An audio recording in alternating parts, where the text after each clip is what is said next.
Three infinitely long wires with linearly charged density lambda are placed along x, y, and z axis respectively. Which of the following denotes the equipotential surface? तो equipotential surface की हमको shape बतानी है कि कैसी होगी, कौन सी equation जो है वो शेप को बताएगी। उससे पहले ज़रा एक लॉन्ग वायर की वजह से कि ये मान लो हमारे पास एक लॉन्ग वायर है जिसकी लीनियर चार्ज डेंसिटी है यूनिफॉर्म लैम्डा। इसके लिए किसी भी आर डिस्टेंस पे अगर मैं पोटेंशियल का फॉर्मूला निकालूँ तो कैसे ड्राइव करते हैं ज़रा। तो मान लो हमने आर से इसको डी आर डिस्प्लेस किया है, इस जगह पे इलेक्ट्रिक फील्ड इधर होगा 2 के lambda by r, positively charge wire की वजह से। अगर डी आर डिस्प्लेस किया जाए इसको सेम डायरेक्शन में तो डी आर इंक्रीज हो रहा है, इसलिए डी आर खुद पॉजिटिव है, तो चेंज इन पोटेंशियल आएगा minus E dot D R से डी वी की वैल्यू आएगी हमारे पास माइनस ई का मैग्नीट्यूड, डिस्प्लेसमेंट का मैग्नीट्यूड कॉस 0।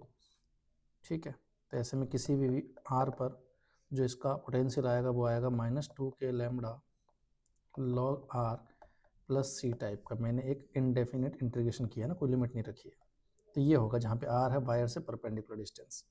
अब इसी चीज़ को काम में लेते हुए ज़रा अपन सवाल को सॉल्व करते हैं कि हमने क्या किया। एक वायर जो है वो इस तरीके से एक्स एक्सिस के अलॉन्ग रखा हुआ है, ठीक है। एक वायर है हमारे पास वाई एक्सिस के अलॉन्ग और एक है हमारे पास जेड एक्सिस के अलॉन्ग, ठीक है। सब पे लैम्डा चार्ज डेंसिटी है। अब किसी भी general point x y z के लिए अगर मैं बात करूं तो उसका पोटेंशियल लिखते हैं ज़रा क्या होगा किसी भी एक्स वाई जेड वाले पॉइंट के लिए।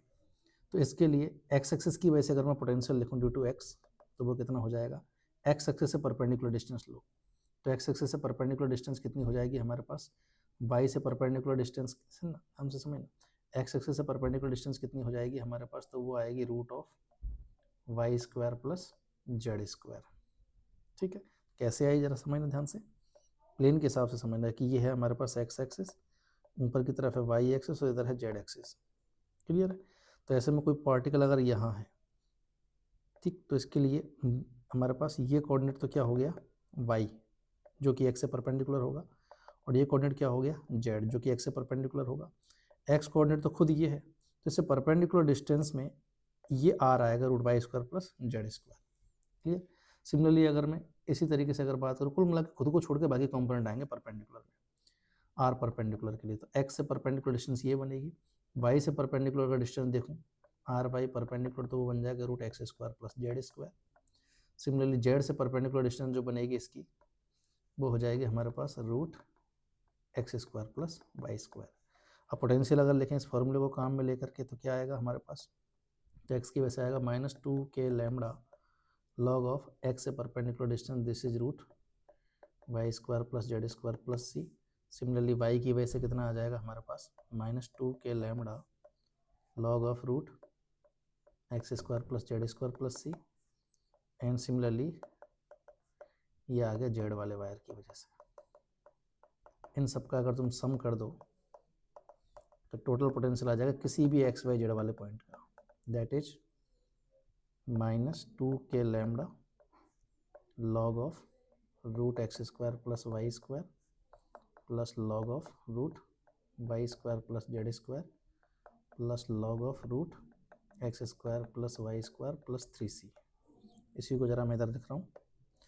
अब प्रॉपर्टी होती है लॉग के अंदर अगर ये हमारे पास रूट है तो उसको हाफ पावर हाफ में लिखा जा सकता है।